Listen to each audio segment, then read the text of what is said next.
When you talk about the people who built Canada, Bill Davis is at the top of the list. He played a major role in particularly the Constitution, but the adjustment in terms of Ontario to a new situation in terms of the economy, a recognition of the role of the West in the energy-producing provinces, all of that. He was at the forefront of all of the discussions. Patriation of the Constitution couldn't have happened without his support. Charter of Rights and Freedoms wouldn't have happened without his support. Colleges of Applied Arts and Technology.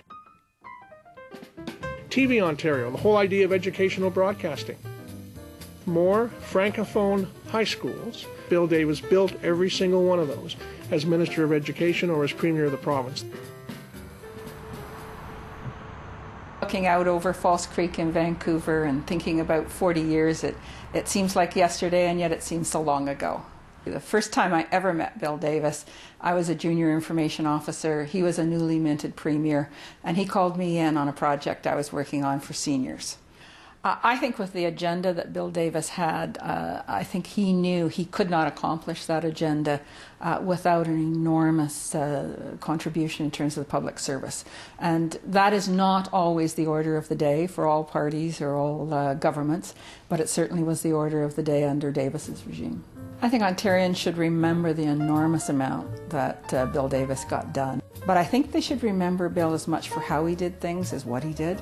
How he worked in a collaborative way, how he valued a lot of different voices and gave different voices access to those policy decisions. He's an extremely persuasive person.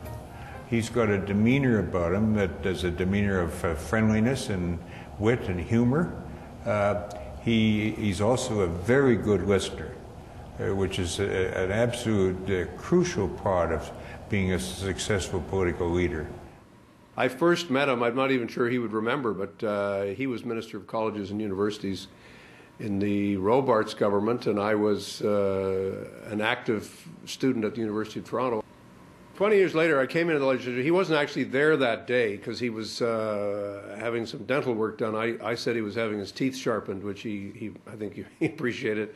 But almost from the get-go, what struck me about him, and what struck me also about provincial politics, in contrast to federal politics, was how kind of personal it was. I mean, there really was a kind of you were in the house and you were arguing and you were fighting, but there were always places outside the house where he would make a point of engaging and coming over and saying hello and talking about issues. I think his partisanship was a gentle partisanship.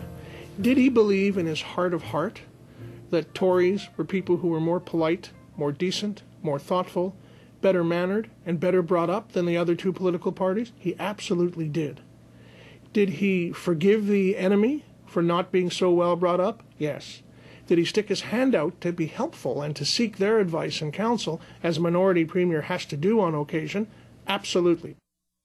I worked for Premier Davis in the early 80s. I was one of the press officers. I think what was interesting, when I was elected, I became very aware of lessons that I'd learned in the Bill Davis government. In that legislature, you may have tough partisan opponents, but some days to really get effective change accomplished, you need the ability to reach across the aisle and have a relationship with the opposition that allows you to accomplish something. And that's something I learned from watching Bill Davis. Bill Davis gave me a lot of advice, most of which was very, very valid. I wish I'd taken more of it at the time. And then when the time came when I left politics, or more precisely when politics left me for a while, Bill Davis was extremely gracious. Again, kind, thoughtful, saying, what do you want to do? And he could not have been a better person, a better friend. When Bill looks back to his time in public life, the fact that he was able to be there for his family, to be part of his family's life, his kids growing up, his kids graduating, his kids getting married, the grandchildren, this is probably still the central piece of how he will reflect on some of the high points of his life to date. And that's the critical part of the Davis legacy. He used to be teased for his comments about Brampton, Brampton Billy, some folks used to call him, but there was some concept in his head about Brampton as a community that I think helped inform his view of what Ontario should be and his role as a premier, as a leader in the provincial government in terms of what he should be trying to achieve for the province as a whole. So Mr. Trudeau and Mr. Davis have just been on the phone. They've made the core deal in the final hours of the negotiation on the Constitution. What will happen? What will not happen? He turns to me and he says, "Note this down." Chinese food on the table. We'd interrupted supper for him to take the call. Canada will have a new Constitution, and the Chinese food in Brampton is better than all of this. And that's who he was. Never lost any sense of who he was or where he was from. People argue about whether he was left or right or whatever, but I think it was a small sort of C conservatism. Some people call it red Tory, but it was pragmatic. I think it was based on core values to him, and certainly for his time with that government, it worked. It was a very, very effective style and approach to governing. He was a leader, he was very pragmatic, and he was funny as hell.